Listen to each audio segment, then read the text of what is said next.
and welcome to another session of Art at Home. Today we have a special treat. We're going to be joined by Corey Lance. Corey's going to be sharing how she makes macrame plant holders.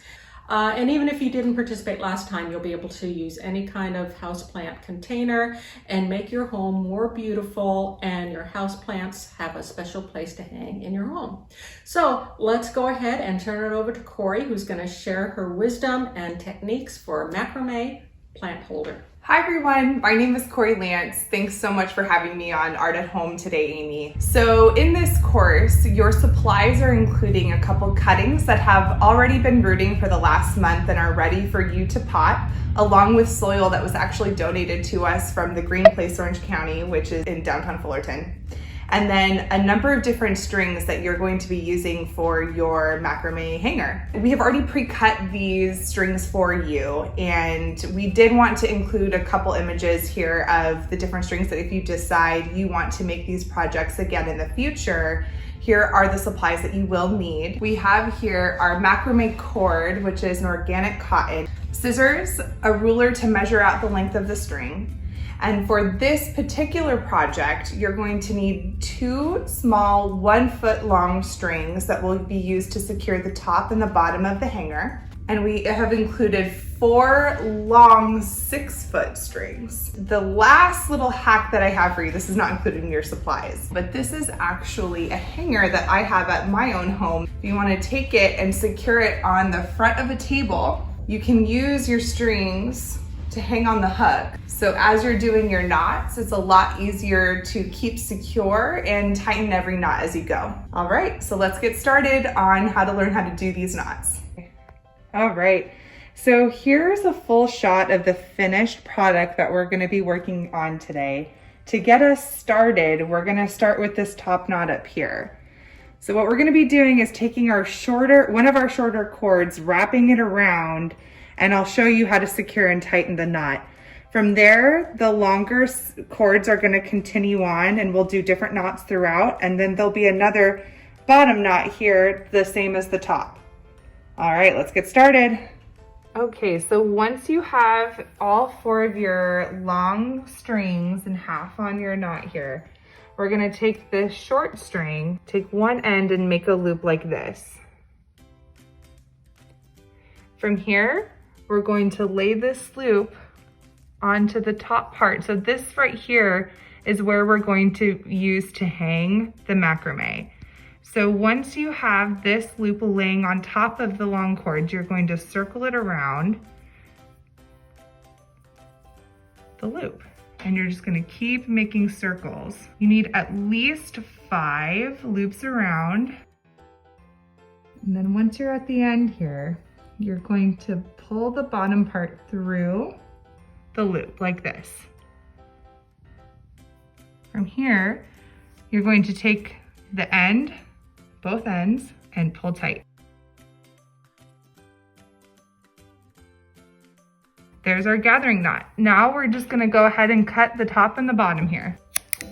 So now we have our gathering knot finished and we're ready to start the macrame. So now what we're gonna do is separate our long cords into groups of 4. So there should be 2 groups of 4. And what we're gonna start doing on the top here, we're gonna make a twisted knot that kind of looks like a spiral. And by doing that, we're gonna be doing basically half of a square knot and just continuing that. We're gonna put all 4 strands, and you're gonna be working with the 2 ends here. So these middle 2 strings are not really gonna be moving at all. What we're gonna do to start off is making a figure 4. So with the one on the left-hand side, you're gonna put it over the middle and make a 4, lay it over. Hold it secure. Now with the far right string, you're gonna put it over this line, then we're gonna lift and loop it underneath the opening of the figure 4. Then we're gonna pull it. So before you pull tight, this is what it should look like. From here, we're now gonna pull tight and create your first knot. Perfect. Once it's tight, again, we're gonna be working with ends. So again, the middle parts are not gonna move. So the left-hand side, we're gonna make a figure 4. Gonna take the far right one, loop it over, and in through the opening of the figure 4 and pull tight. Okay, and you're gonna do this knot 20 times. So the swirl is gonna start to come all the way down the middle strands. So it's gonna be about this long of a twisted knot. As you go, we're gonna start doing these knots again. So again, the figure 4. Gonna rotate. You're always going to take the left-hand side, but what is going to happen is you're gonna see that this is gonna start to make a swirl here. So you have to be careful because as your strands and knots are going, it's going to start twisting for you. So it's gonna get a little bit more complicated halfway through. So here's where you can see that it's starting to twist. So what I like to do at this point is actually twist it all the way around to make it a little bit easier for me and continue doing your knots. Okay, so if you do ever get to the point where you lose count, an easy trick is that you can count the lines that go through. So here we have 1, 2, 3, 11, 12. So we need 8 more knots here.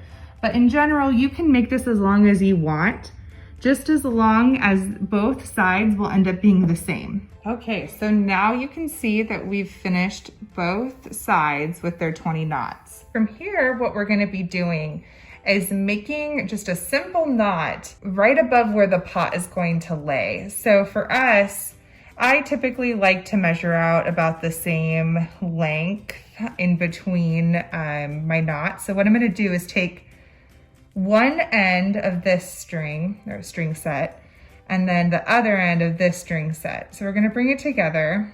Again, this is about the same width here, or length there. And we're just gonna make a simple knot. So you're gonna rotate it over, pull through, and tighten. So from now, we're gonna move over.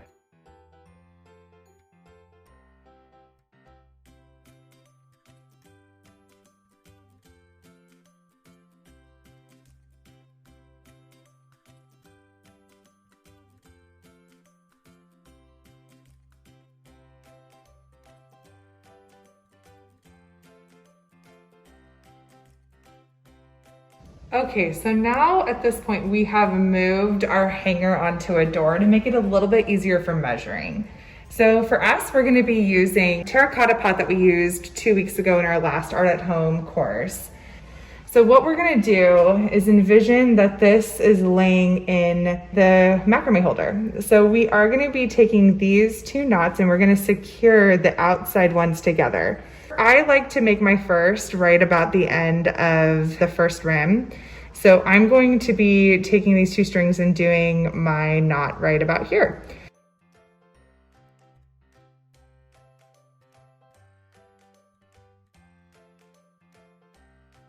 Okay, so now we've finished connecting all of the strings. So we're gonna put this in here and we'll adjust once we get closer. So what we wanna do is have your final knot be right on the bottom of your pot. So we're gonna take 1 string from one knot and 1 string from the other knot, and we're gonna knot it right about here. Now what we're gonna be doing is making our final knot, which is gonna be the same as the top knot up here. So we're gonna use that last 1-inch string, and we're gonna come together and do this here. So now we're gonna take this last string and do the same knot that we did up here.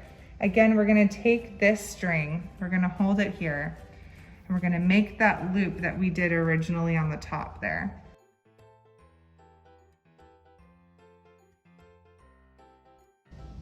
Okay, so from here, we are now gonna loop it through that bottom loop that's kind of hanging out.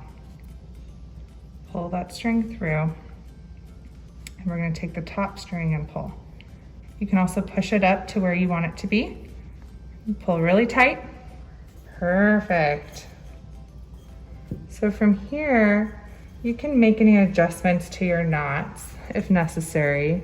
Final step here is to just cut these bottom strings off that knot. Cut this to be right about where you want it to look, and you're done. In your supplies, you will find in a Ziploc bag wrapped in a wet paper towel your cuttings. So we've shown you a couple different images of what the cuttings should look like. We're gonna open up this for now, and I'm just gonna show you a couple different things. So you can actually see that from these cuttings on both of these, there have been new growth that came out of the water propagation. So you can see new leaves are almost growing here and here. So from here, what we're gonna do is put our soil into our pot. This particular project did do water propagations, and because water propagations are used to drinking a lot of that water when they are growing their roots, you do want to keep your soil pretty moist. So for this particular project and plant, you do want to make sure that you are watering it at least once a week, but you do want to keep an eye on your plants just because if you see any browning or mushing of the leaves, normally that means they've been overwatered. So typically pothos like to be watered once a week. You do want to make sure you're using a pot with drainage. That way when you're watering it, the water drips out and doesn't get turn the soil soggy and cause root rot. So from here, we're gonna fill up our pot with our soil. For here, we're gonna set this in. Because we have this new growth coming out, I'm gonna try and let this come out of the soil. Again, same thing for this one. We have a bunch of new growth, so I'm not wanting to let that new growth get covered by soil. Again, I mentioned wanting to make sure that this is watered. And as you're going through this project, one of the great things about pothos is they're very simple plants and will grow pretty easily and nonstop. So as this continues to grow, you'll see new nodes and new growth coming out. Like there's already one on this end here. So as more leaves are growing out, you can always cut and take our propagation video. You can cut yourself, stick that node underneath some water, put it in some sun for a few weeks. Once it has roots, you can continue to add. So right now, this is a pretty sparse plant just because we're trying to get our little babies growing in. All right, thanks again for joining us. Here's again our final product of our macrame that we just finished knotting, and our terracotta pot that was painted 2 weeks ago with our baby propagations from our mother pothos donated by the Green Place. We're so excited about this project. We hope you had fun making this, and feel free to tag us on Instagram and social media at #FCC Art at Home and at the Fullerton Community Center. Thanks again for having me on Art at Home, and we'll see you soon.